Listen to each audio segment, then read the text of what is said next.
Okay.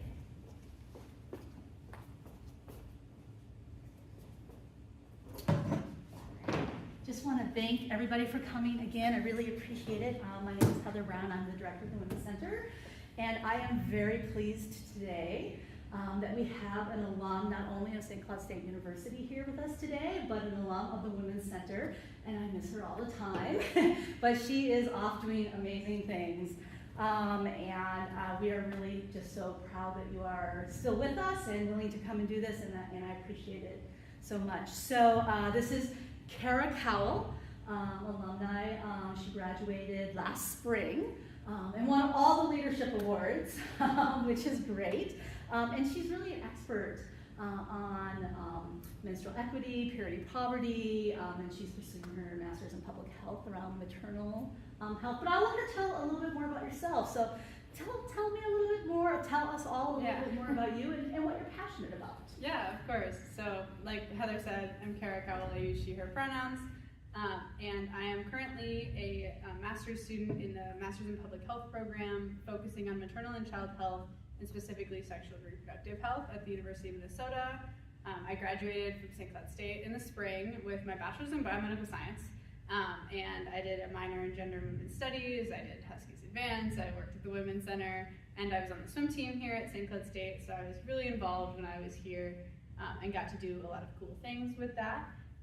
I'm really passionate about the intersection of women's health, reproductive justice, health equity, and health education more broadly, but menstrual equity is kind of my special niche area that I've done the majority of my work in. I've been organizing in the menstrual equity space for about 7-8 years now. I've been doing that since high school, and I've had a variety of experiences being involved in front end collecting supplies and distributing them, and then also planning programs, pilots, doing survey data collection around period products, and then also advocating for statewide legislation around provision of free period products. So got some experience with the legislative process through that, and kind of loved it. So I'm getting more involved in different spaces around maternal and child health and reproductive health more broadly, but menstrual equity is still my organizational home. I am the community organizer for the state of Minnesota under the Period, which is a national nonprofit that works on menstrual equity,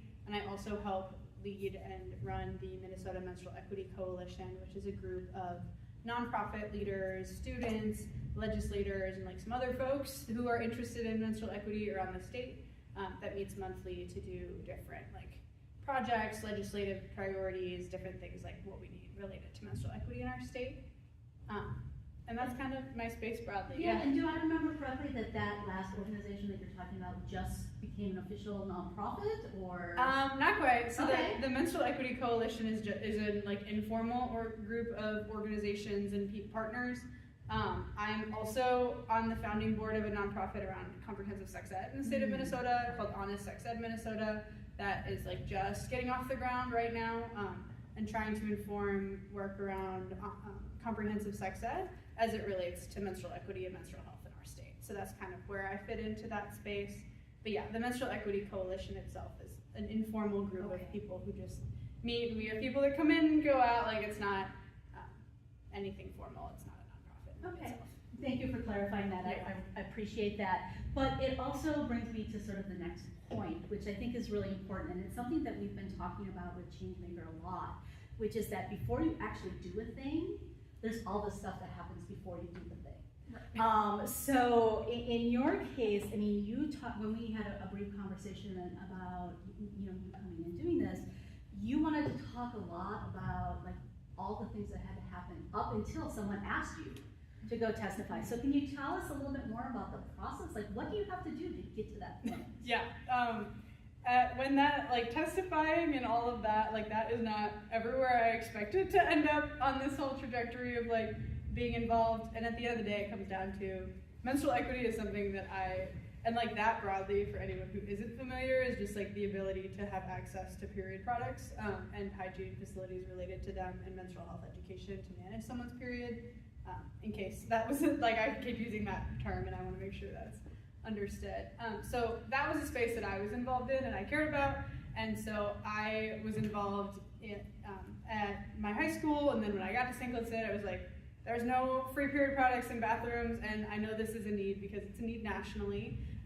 And like I knew St. Cloud wasn't going to be any different in that regard. So I started a student org when I was here, and then I got involved at the Women's Center, and there was a pilot program that I got to help run around like free period products in this building in Atwood. So this is like kind of home to me.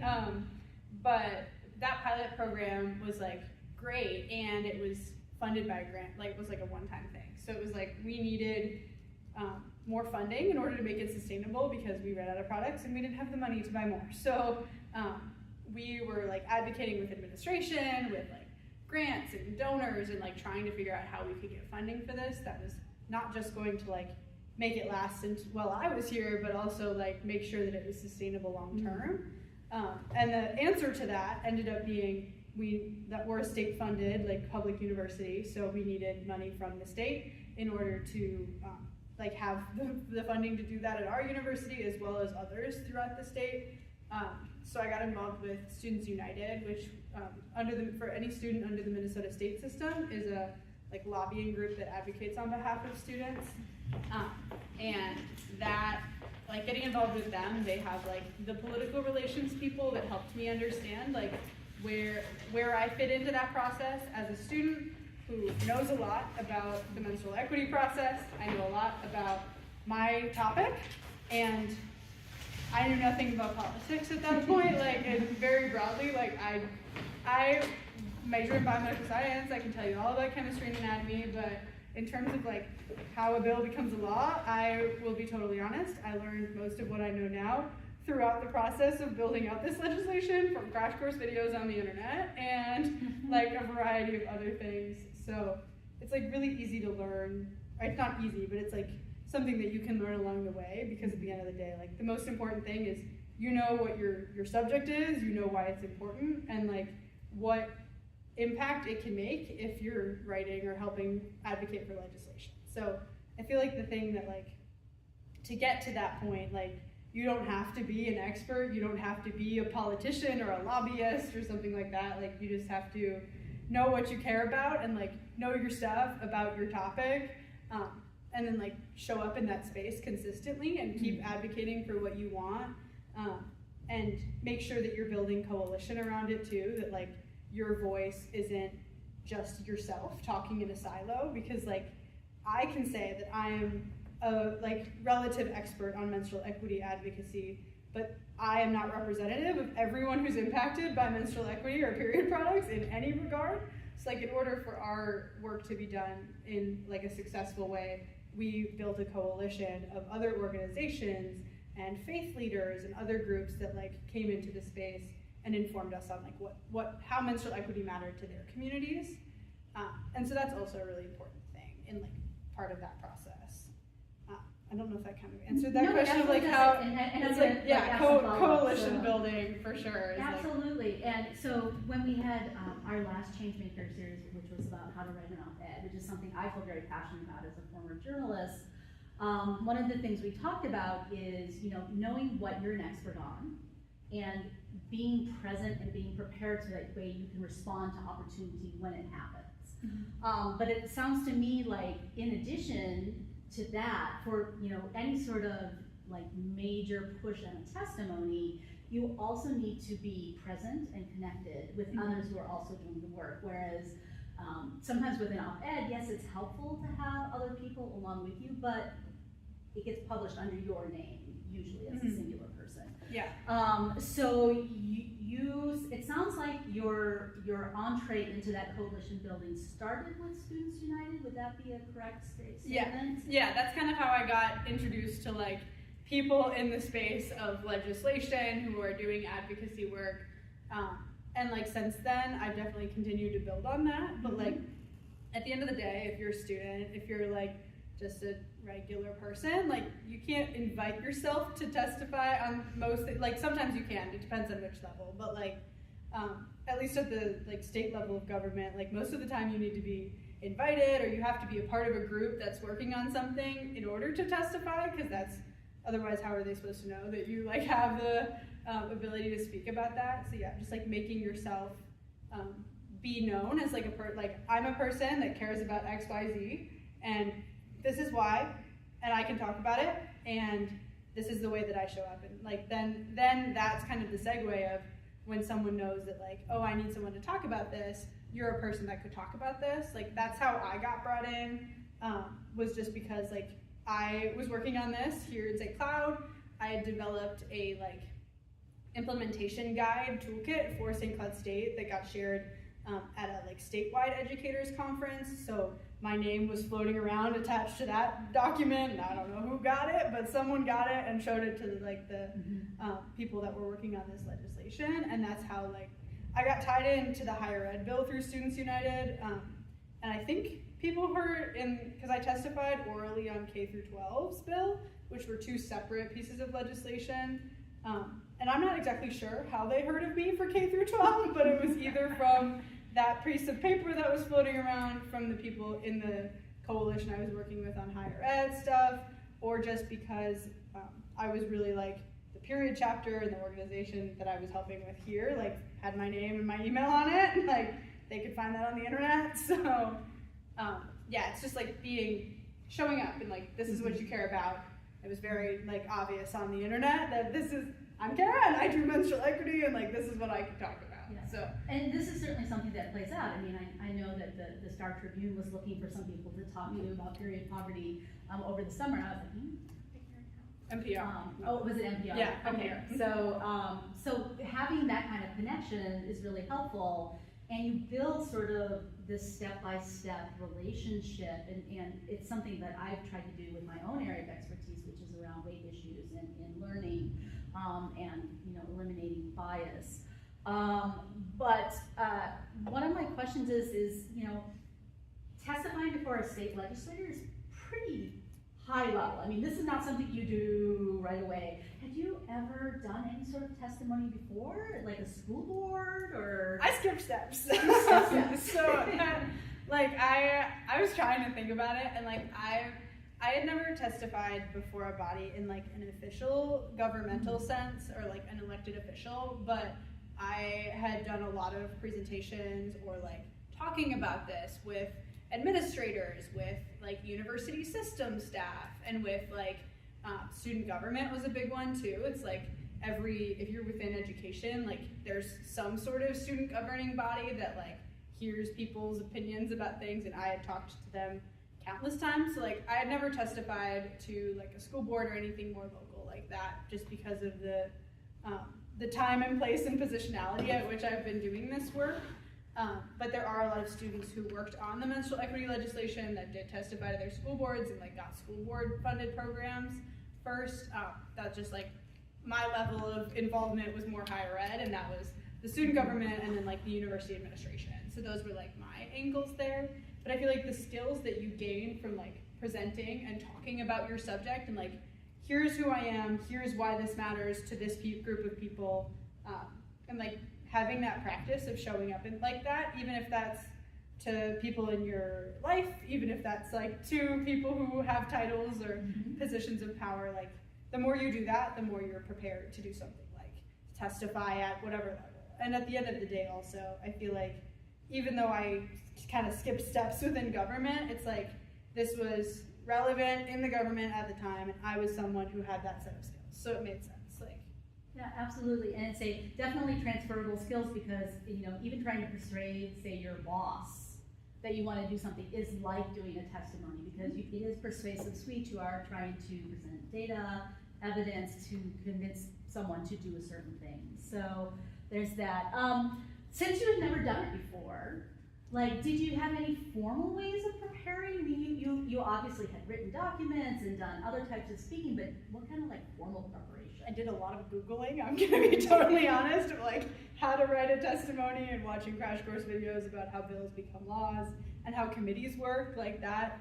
If you're interested in like getting involved or doing advocacy at all, like understanding how bills are introduced and work through like 10 billion committees and then get passed in the House and the Senate, like it's a whole thing. And so when I was like invited to talk, they were like, you're talking to the Education Policy Committee. And before I like did my research, I was like, so I'm sitting in front of the whole Senate. That was not the case. Like it's like 7 people. So I think a lot of what I did to prepare was just like understanding, like talking to people that I know who had done it before. So like people at Students United and like other, like staff and faculty members. And then also just like there's lots of good resources on the internet, but I think the biggest things that like I wish I knew before I did it or that I like learned throughout that process were that they want to hear from you because they want to hear from you. Like they don't want you to tell them what they could find on Google. So it's like at the end of the day, like facts and like that kind of stuff has its place in a testimony, but like you are being brought there, you probably have 2 to 3 minutes to talk, and if it's something that they could find in a Google search, like that's not going to be the most meaningful use of your time. Like you want to tell them who you are, why you should matter to them as a legislator, as a school board official, like what is your relativity to them? Are you one of their constituents? Do you just live in their state? Do you have are you in school there? Do you have a kid who's in school there? Like that kind of a thing. And then also like acknowledging that like they are also just people. Like that was, especially when you get to within local government, like city council members and school board members and even state legislators, like yes, they have elected positions and titles, but like they are also just people that want to hear from you about why this matters and like what stories and relevant information you have. I will say I like have learned more about school board like involvement since then, and there's a really cool resource, the XQ Institute. If you search like XQ Institute, that's a school board thing. It's like a whole web page where you can like find your school board, figure out like who's on it and like what they're working on, and like it kind of gives you resources about like how to get involved or how to testify or like how to show up at school board meetings and that kind of thing. So like it's not something I've done, but it's something I've learned a little bit more about through like looking through that resource related to health education. But awesome. Well, before we go on to like the second part, I want to show a couple of different videos. The first is going to be a very high-level testimony of someone who testified before Congress. And she's really interesting. She's now an advocate in West Virginia, and you can look her up online and follow her work. So we're going to take a look at that one first, and then we are going to actually watch Kara's testimony. Selling all the meat sticks right now. You can get 30 sticks for $36, which comes out. Or you can make a purchase.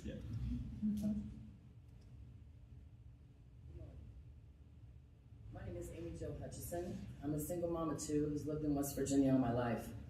I'm also a community organizer for West Virginia Healthy Kids and Families, Our Future West Virginia, where I organize and advocate for poor and marginalized folks. Today I'm here to help you better understand poverty because poverty is my lived experience. And I'm also here to acknowledge the biased beliefs that poor people are lazy and the poverty is their fault. But how do I make you understand things like working full-time for $10 an hour is only about $19,000 a year, even though it's well above the federal minimum wage of $7.25 an hour. I want to tell you about a single mom I met who was working at a gas station. She was promoted to manager, and within 30 days, she had to report her new income to DHHR. Within 60 days, her rent bumped from $475 to $950 a month. She lost her SNAP benefits and her family's health insurance.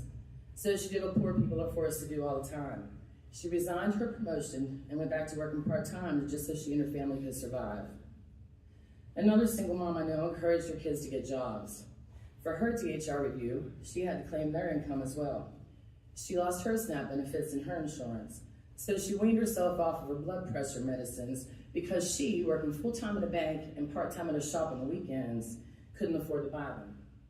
Eventually, the girls quit their jobs because their part-time fast food income was literally killing their mother. You see, the thing is, children aren't going to escape poverty as long as they're relying on a household, who was poor. Poverty rolls off the backs of parents right onto the shoulders of our children, despite how hard we try. I can tell you about my own food insecurity. The nights I went to bed hungry so my kids could have seconds, and I was employed full-time as a Head Start teacher. I can tell you about being above the poverty guideline, nursing my gallbladder with essential oils and prayer, chewing on cloves and eating ibuprofen like they're Tic Tacs because I don't have health insurance and I can't afford a dentist. I have 2 jobs and a bachelor's degree, and I struggle to make ends meet. The federal poverty guidelines say that I'm not poor, but I cashed in a jar full of change the other night so my daughter could attend a high school band competition with her band. I can't go grocery shopping without a calculator. I had to decide which bills not to pay to be here in this room today. Believe me, I pulled myself up by the bootstraps so many damn times that I've ripped them off. The current poverty guidelines are ridiculously out of touch. The poverty line for a family of 3 is $21,720. Where I live, because of the oil and gas boom, a 3-bedroom home rents for $1,200 a month. So if I made $22,000 a year, which could disqualify me from assistance, I would have $8,000 left to raise 2 children and myself on. And yet the poverty guidelines wouldn't classify me as poor. I Googled Congressman's salary the other day, and according to Senate.gov, the salary for senators, representatives, and delegates is $174,000 a year. So a year of work for you is the equivalent of almost 4 years of work for me, and I'm $24,000 above the federal poverty guidelines definition of poor. It would take 9 people working full-time for a year at $10 an hour to match y'all's salary. I also read that each senator has authorized $40,000 for state office furniture and furnishings, and this amount is increased each year to reflect inflation. That $40,000 a year for furniture is $360 more than the federal poverty guidelines for a family of 7. And yet here I am, begging you on behalf of the 15 million children living in poverty in the United States, on behalf of the 1 in 3 kids under the age of 5, and nearly 100,000 children in my state of West Virginia living in poverty, to not change anything about these federal poverty guidelines until you can make them relevant and reflect what poverty really looks like today. You have a $40,000 furniture allotment. West Virginia has a median income of $43,000 and some change. People are working full-time and are hungry. Kids are about to be kicked off of free and reduced lunch rolls because of changes y'all want to make to SNAP. Even though 62% of West Virginia SNAP recipients are families with children, the very same children who cannot take a part-time job because their parents will die without insurance. People are working full-time in this country for very little money. They're not poor enough to get help. They don't make enough to get by. They're working while they're rationing their insulin, and they're skipping their meds because they can't afford food and health care at the same time. So shame on you. Shame on you, and shame on me, and shame on each and every one of us who haven't rattled the windows of these buildings with cries of outrage at a government that thinks their office furniture is worthy of $40,000 a year and families and children aren't. I'm not asking you to apologize for your privilege, but I'm asking you to see past it. There are 46 million Americans living in poverty, doing the best they know how with what they have, and we, in defense of children and families, cannot accept anything less from our very own government. Thank you. Thank you, Ms. Hutchinson. Okay, now we're going to watch Kara's.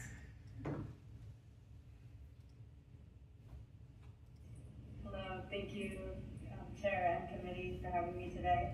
My name is Kara Cowell, and I'm a current undergraduate student at St. Cloud State University. And I work at the Women's Center on campus at St. Cloud State, and I'm the coordinator for our university-wide free menstrual supply program, as well as being the president of our period chapter student organization, which further works to help get students on campus access to free menstrual supplies. I'm here today in support of Bill SF50, requiring school districts to provide free menstrual products for students. While I'm currently working at the collegiate level, I began working with menstrual equity when it was brought to my attention as a high school student, so I've been working, doing this as a student for students for almost 6 years now. In my time working within schools to get my peers access to menstrual supplies, I've had 2 experiences I would like to share with you today. In my position as a campus organizer at college, I do a lot of tabling where I share directions to and locations for accessing free products on campus. Most campus organizations struggle to get people to approach their tables during the busy time of the day, but we always have a plentiful number of random menstruators approaching our table, thanking us for having products in bathrooms at a time of need, that it saved their day, something like that. Our one powerful piece of written feedback we received recently was, in quotes, "I love the idea of free menstrual supplies. I know sometimes I'll forget my own and have to use rolled up toilet paper for the rest of the day. Sometimes I'll just leave or skip class to go home and change, so having supplies in the bathroom is really convenient. I'm a shy person, so having easy access is amazing." End quote. This experience with my collegiate program draws many similarities to the one that I ran in high school. In high school, we put supplies in bathrooms as much as we could, but we were also very active on social media, making students aware of this issue.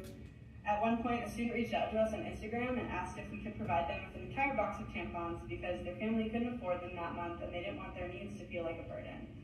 Our student org gave that student what they needed. We started a Google form on our Instagram so other students could request similar amounts of supplies. We repeated that experience with about a dozen students during that year, all asking us for supplies. No matter what they needed them, we would drop them off in discrete locations around the high school. Meanwhile, we were 13 to 17-year-old high school students who were meeting in the calculus classroom at 6 and 7 a.m. on Friday mornings to plan bake sales and to put donation jars in our homerooms in an attempt to fundraise for these needed menstrual supplies to keep our peers at school in their classrooms getting their education with the dignity that they deserve. In order to keep students in school, they need supportive environments and access to basic needs. We campaign for food programs and transportation programs and other programs to provide students and families in financial distress with basic needs, but these programs fail to cover the needs of menstruating students and the supplies required to maintain their basic physical hygiene. Ensuring students have access to this basic need is essential to ensuring that they aren't being left out simply for a natural cycle that they have no control over. I look forward to students of Minnesota K-12 schools no longer facing this difficulty, and thank you for the opportunity to speak today and for all you do to better education in the state of Minnesota. Thank you so much. So as you watched that, Kara, do you remember how you were feeling when you did that? No, I like swear. No, I was definitely nervous, and I also I feel like I said I blacked out. That's not obviously the case, but the time from when I left my chair in that audience to when I sat back down in my chair in the audience, that whole part of my brain was just on panic mode. Not actually, but I feel like it's worth being transparent in that I was very nervous. I had talked about menstrual equity all day long. I practiced that little 3-minute one page talk probably 400 times so that I wouldn't forget what I needed to say, and I still messed up one or two sentences, moved things around on the go because that's how it happens. But yeah, I definitely was nervous, and also I had never been in a capital setting before, so I feel like I was more intimidated by that then because it was the first time I'd ever done it versus now having done it. So it's because you have to not only show up in that space and sit and testify, but it's you have to, for us being in St. Cloud, I had to drive down there and find somewhere to park and walk to the Senate building and find the hearing room in the big Senate building and then based on the agenda for that day, there were 3 policy items on the agenda and ours was 3rd. So sat there for an hour and a half through the other 2 introductions and a bunch of other people's testimonies. I had the privilege that the first bill that was introduced that same day was the free school lunch program for the state of Minnesota. But there were a lot of really important, really intimidating testimonies because there was a lot of really important people in Minnesota working on the free school lunch program. So in terms of having to go follow all of that, it was intimidating, and also I did it and it sounded fine, and there's a video on the internet now, and I think just not panicking and remembering that you're there because you know your stuff and you're there because they want to hear what you have to say was really important for me to kind of feel a little bit better. But it was also a really cool experience. Yeah. And I noticed that you actually had your written document and that you read it. It's not like you had to memorize it. Yeah. So tell us a little bit about the process of how you created that testimony, because we also saw the other example that she also had a written document, although she was very animated and almost theatrical in her presentation. So how did you do that? Yeah,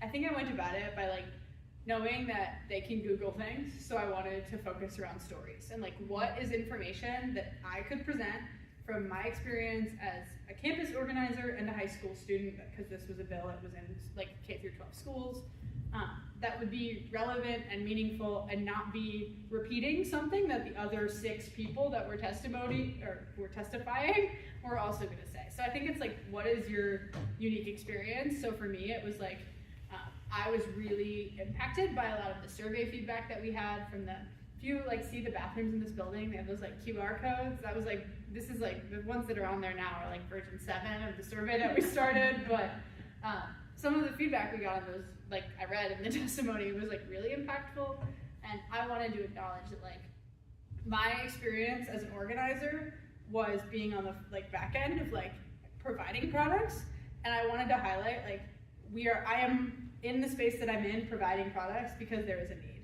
Here is the need as I'm aware of it, not in my voice, but these are the voices that I think are the most impactful that I can put in this space, if that makes sense. So it's like, and the context of how you do that is very relevant. It's like, those were both anonymous like surveys, so it's like not a place where I could have invited someone else to say their own work, because I think that is also important. Like you shouldn't be speaking for other people.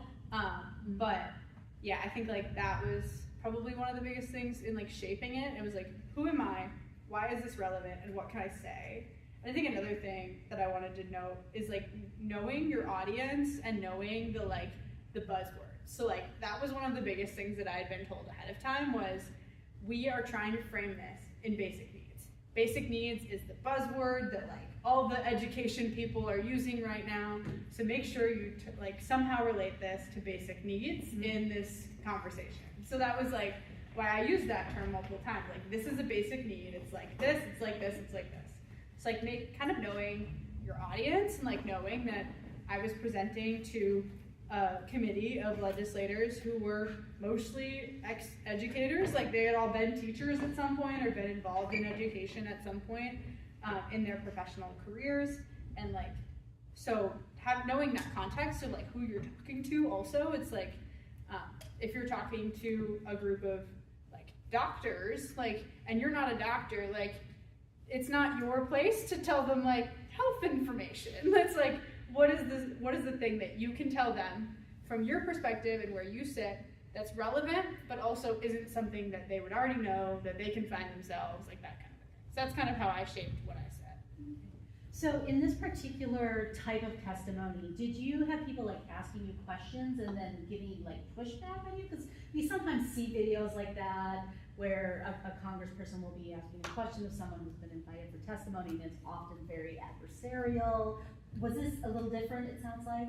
So they did ask questions, but not of me. So Okay. like there were, it was intentional that they had, there were two or three high school students, me, then a school nurse, a teacher, and then a like, I forget who the last person was, but someone on the systemic like education level, I think from like the Department of Education or something like that. So they asked questions of not the students, because typically, at least like in what I've seen and been aware of, like the young people that are like, that are sharing personal experiences, like they're a lot less likely to like ask you very targeted questions if you're like Sort of traumatized. right. It's like, so they didn't ask any questions of me like directly in my testimony. They asked some logistical questions of the like education staff and of like the school nurses, and there was some pushback in like our legislation around like what bathrooms things go in, but like they asked that question to the legislator who was carrying the bill specifically, and he answered those questions. Like, so it wasn't actually the people that were testifying, it was like our legislative partner that was actually writing and carrying the bill. So Yeah, it sounds like there was, you talked about coalition building, but also a network of support around your testimony. So who all helped you through the process? Like, I mean, obviously it's a lot of people, but yeah. How did they help you in sort of make this happen? Yeah, I mean, I was working at the Women's Center here at the time, so I got a lot of like advice and edits on my talk from the staff that were at the center at the time. And then I also ran it by like some folks at Students United. I like practiced it with them because they had a bit more like experience in the policy and like legislative space, so I practiced it with them. I think those are like the main people that were like helping me. I definitely also feel like it's relevant to share that like I got emailed and like invited to come testify like in that video like 6 days before that video. So it was like, legislative session moves really fast. So it's like, we had been talking about getting bills introduced in higher ed and K through 12 for months. And then I got an email on a Wednesday that says, we're hearing this in Ed Policy Committee next Wednesday at 1 o'clock. Can you be here? I was like, I can not, yeah, okay, my professor's gonna let me miss class, and can I take off work? And like, so it was a privilege for me to be able to go, and also like, that's kind of how legislation works, and like, you kind of have to show up when they make the time in that space. So that was like, it was a very quick turnaround, so I didn't have a ton of time to like bounce it off of more people. It was like, okay, here's what I have, here's the 3 people I know that can look over it, I'm gonna practice it a dozen times and we'll call it good enough, I guess. Like, and that was okay. Like, yeah. It also, like, especially when you're a young person or a student, like, your voice is super important, and they don't expect you to be perfect. You're not a lawyer, you're not presenting something in legal jargon that like you have to say everything correctly. It's like, yes, you shouldn't lie, like that's, but like, if you're doing your best, like that's fine. Like, people mess up, people are human, especially like even at the state level. It's like, there's a bunch of legislators who have to get elected, but like they also are humans and they know that you are a human. So it's like, I feel like state level politics, while still like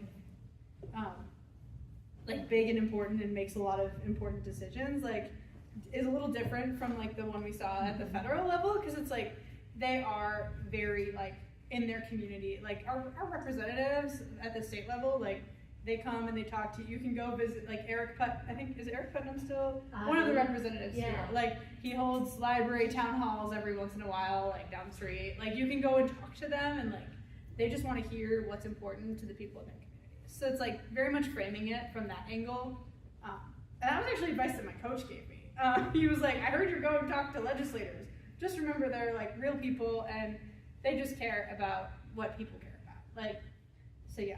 Yeah, there's a movie from my younger days called Dave, where Kevin Kline is playing sort of a presidential impersonator who actually has to pretend to be the president. And one of his things is, you know, just remember a politician is a temporary work, is just someone we've hired and is a temporary worker at that. And, you know, we're actually should be in this together to lead our communities. So I want to be conscious of letting people have some time to ask their own questions, but I do want to ask one last one.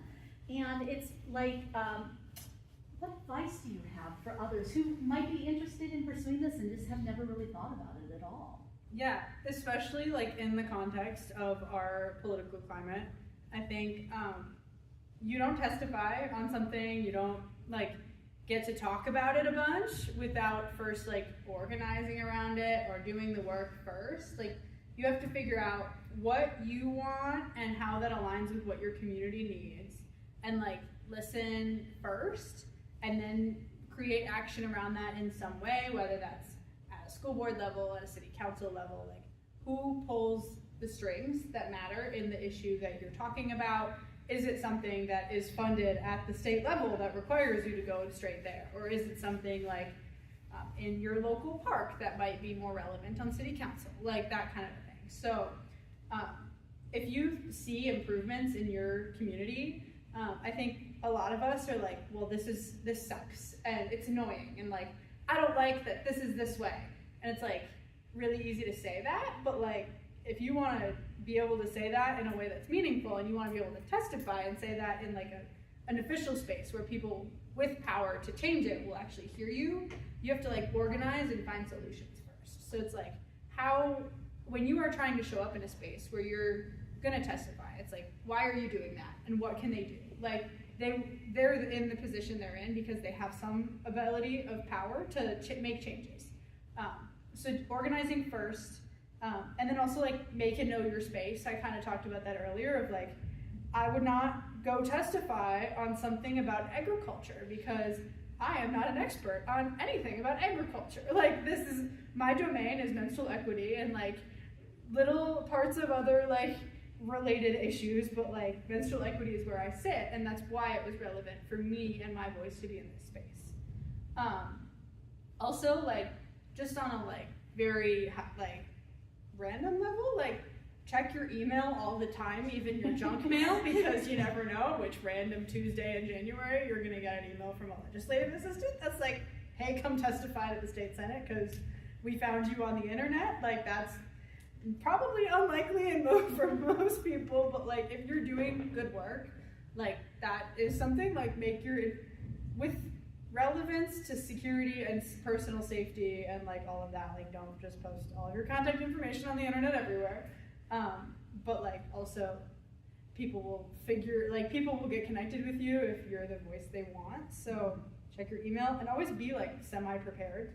Like I said, like if you're working on an issue that might end up getting heard by the state legislature or that like might be relevant to the city council, like when you get invited into those spaces, like I mentioned, like I had 6 days, like you're not gonna have a lot of turnaround time. So knowing like who you are, what your relevant experiences are, and how you could share those, like at kind of a flip moment, like having something in the back of your mind, like, okay, I'm working on X issue, and if I was asked to talk about it, this is what I would talk about. Like, it's always just good to think about those things, like when you're doing organizing work, in case you get an opportunity to testify or you find that too. And I think it's also worth mentioning that like a lot, like oral testimony and like physically being, in a space is a little bit like trickier, but a lot of bills like within the state legislature, you can submit written testimony to just like as a regular person. So if you're like interested in like a topic and you're watching if you're watching some of the like bills, or you can watch all of the Senate hearings if you want to watch YouTube all day every day from January to May. Or like someone says something that you're like, I think this is really important. You can write a written testimony and submit it to and like they will read those like when they're considering it in committees. So that's another way to be involved. And then also just like knowing your audience, who's on the group you're testifying to, what are the buzzwords, like basic needs, and also like what are the trigger words. I think like especially in the organizing that I do, it's like around menstrual equity, but also like maternal and child health. It's like when we talk about families, everyone loves to talk about families. That's not controversial. It's not going to make people upset. But if I bring up like something that is a like controversial trigger word, essentially, like people who are listening to me are going to automatically shut down. So it's like, how can you make things, especially with bipartisan legislature, like how can you make your issue relevant to everyone you're talking to without making people shut down and shut you out altogether? Like trying, it's like very much a political dance of like, what do you say and what do you not say? But like knowing your audience and kind of like where they come from and what they think about things is like really helpful in like how you frame what you're saying and why. Like, yeah, I know we talked about this last time with the op-eds. Do you want to be right or do you want to be effective? And sort of how do you negotiate that? So, well, thank you so much. I want to throw it open to questions. Does anyone have any questions that they'd like to ask? Yeah, so, you know, as a young man myself, I'm not involved in anything per se, but there are concerns that I do have about certain things. You know, when I'm hearing what you're talking about right now, it's like you kind of need to know somebody in order to get an oral hearing, right?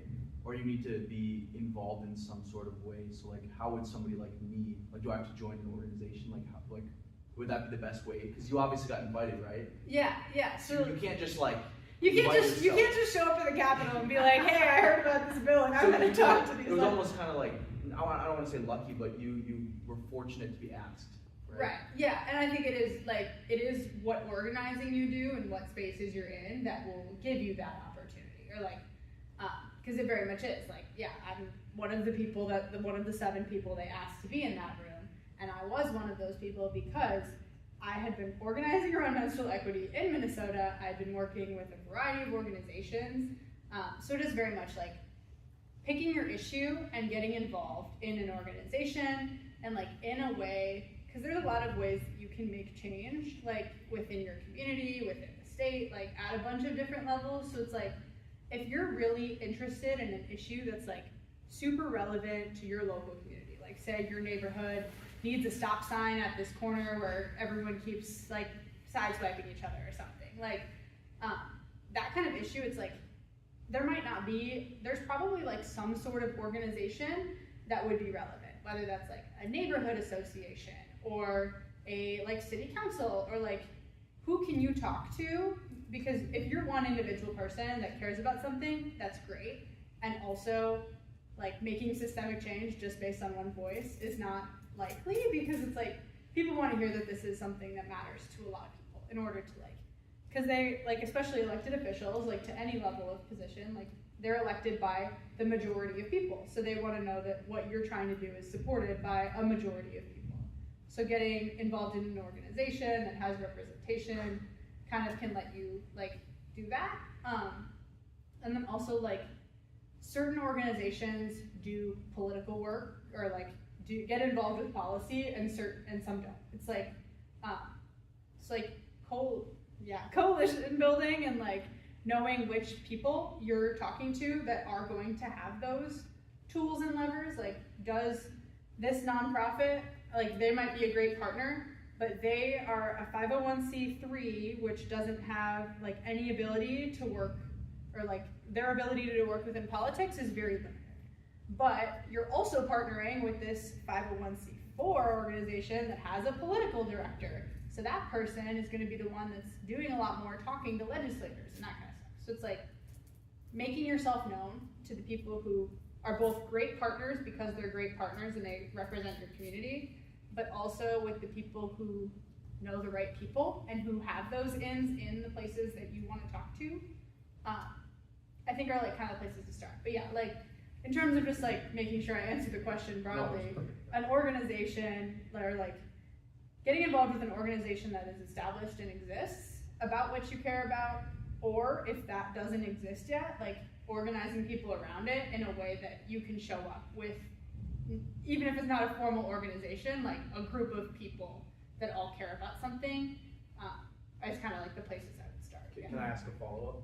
Sure. Yeah, and let me add an additional, so keep Yeah. the Oh, I'm question sorry. in mind, but another place where people may be able to do some effective sort of either written or verbal testimony is in your professional associations as you get out into the working world, because a lot of times, especially if they're national and they're thinking of some sort of like major change in how they direct practice, like if the AMA is going to make some sort of major recommendation about certain drugs that are covered on certain conditions, they will actually seek testimony and have a period of input from the public where you can submit information that then they read and use to influence their discussions.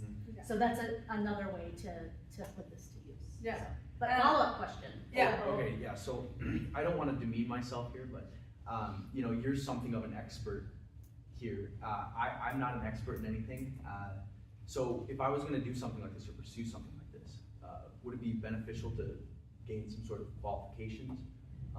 Because you know, I would consider you an expert in what you talk about. I don't really consider myself an expert in anything, but I do have concerns, obviously. Yeah, I think like it's relevant that like I when I introduce myself, like nowhere do I have a political science degree. I majored in biomedical science, and I like all of what I have done has been like qualifications through practice. So it's like I am qualified to do what I do and like be in the spaces I'm in, not because I was able to pay for some extra letters after my name. Like I am getting a master's degree currently, but that's like separate from the work that I do in menstrual equity. Like getting a degree or a certification might give you additional skills. Like if you can do like media training or things that are like available, like that can give you good skills, but like it doesn't necessarily give you you can have a certification and also not be good at talking about something. Like it's doing the practical work that I feel like gives you the skills. It's like I am in some ways an expert in this space because I've done it for so long, and because I continue to care about it and show up and ask questions and talk to people about it. Because like I feel like the best preparation that you can get for like being asked questions or testifying is just having conversations with people about your issue, about what you care about, because it's like you don't know, like in my shoes and sitting as like someone who talks about menstrual equity and period products all day long, I could tell you 701 things about menstrual equity, And you might be asking one question in the back of your mind that I don't touch on, and if I don't ask you and I don't like have regular conversations with people, like that's not going to be something I address. Like, so it's very much like start by having conversations and learn like what you care about. Why does that matter to you? Why does that matter to your community? And what change do you want to make? And how would you go about making that in a way that's informed by science, informed by evidence, in a way that's like gonna be representative of your community or like help people in some way. Does that kind of answer your question? Yeah. Okay. Yeah, and I think, you know, when I saw your testimony and Ms. Hutchinson's testimony, so much of that was about helping the listener understand what people are experiencing, what their lived experience is, because you can shout statistics till you're blue in the face, and but actually hearing the impact on people is what eventually can make the real difference. Yeah, so the stories are important. They can find the statistics on Google. I could have sat there for 3 minutes and been like, 1 in 4 students in the United States experience period poverty, and like 1 in 3 the XYZ. Like, I could have sat there and done that, but also like, if you Google period poverty in the United States, you can find that on the internet. And if you like, there is some degree of like expecting, and I'm not always saying that they will, but like legislators will do their research, or they're supposed to read the bill ahead of time, so like something about it, they should have some sort of background knowledge, or like know who to ask those questions to, whether that's like qualified people in their field, or like research assistants within the government. Like, they can get that the stats and the information. It's like very much about like why this matters to you and how do you present your story in a way that's meaningful to them and to the progress you're trying to make. Any other questions from anyone?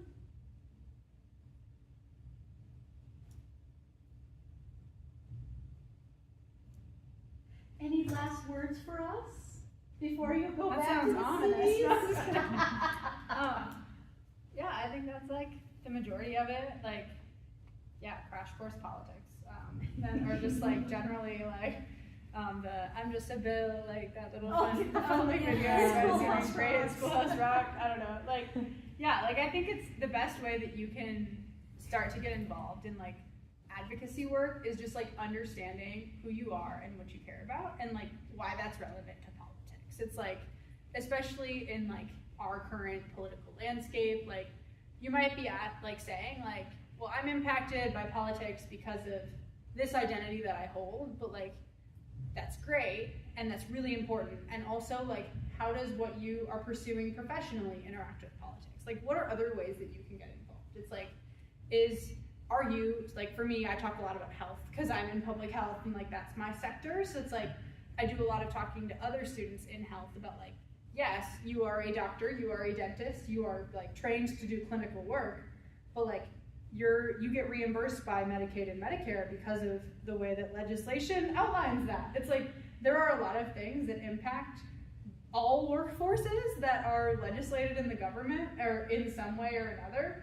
So it's like understanding how your identity, how the work you do, how everything you do does intersect with politics, and like, how could that be made better?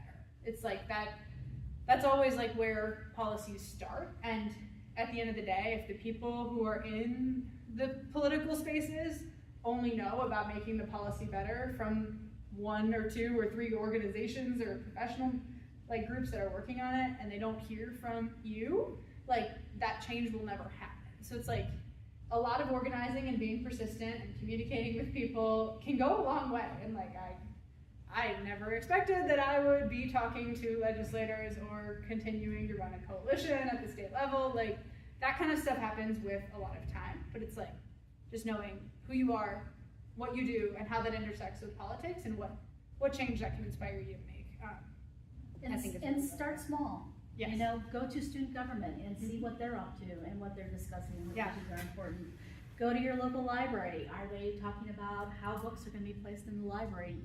If you pay taxes, that's important to you. You have the right to weigh in on that. And don't think like you have to go all the way to the top. Start small, work your way up, and you know, small changes are still changes, and you can still make a difference no matter how big or small. So, Yeah.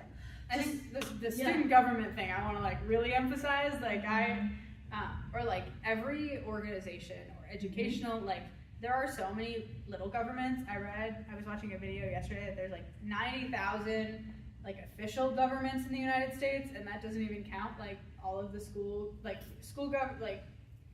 governments, like those kind of things. And like those people do have levels of power. Like there are budget things within the university that are determined by the student government, and they have attendance issues just like almost every other organization on campus. So it's like, if there are only 5 people, like I know there's more than that, but like the people sitting in the student government room make decisions about where the money goes within the university in some ways. It's like, so if you have an opinion about how that should work, like, and you want, like, you have to show up in that space, and like, there's a lot of opportunity to do that and influence that work if you're willing to show up in those spaces. Like, because often most people don't. Like, it's like, okay, there's a governing body, like, I don't need to do that, other people will take care of it. But it's like, no, if you're like, you don't need a qualification to do that. It's like, you will learn by doing, and like, you can do your research where you need to, but it's like, just show up in any space and like, learn what you can from it, and then that'll take you further places, I think, yeah. Well, thank you, Kara, so much. Really appreciate it. And thank you, everyone. As I said, this is our last Changemaker for this semester, but if you want to see more of these, let me know and send me some topics too. I'd love to hear what you want to know about.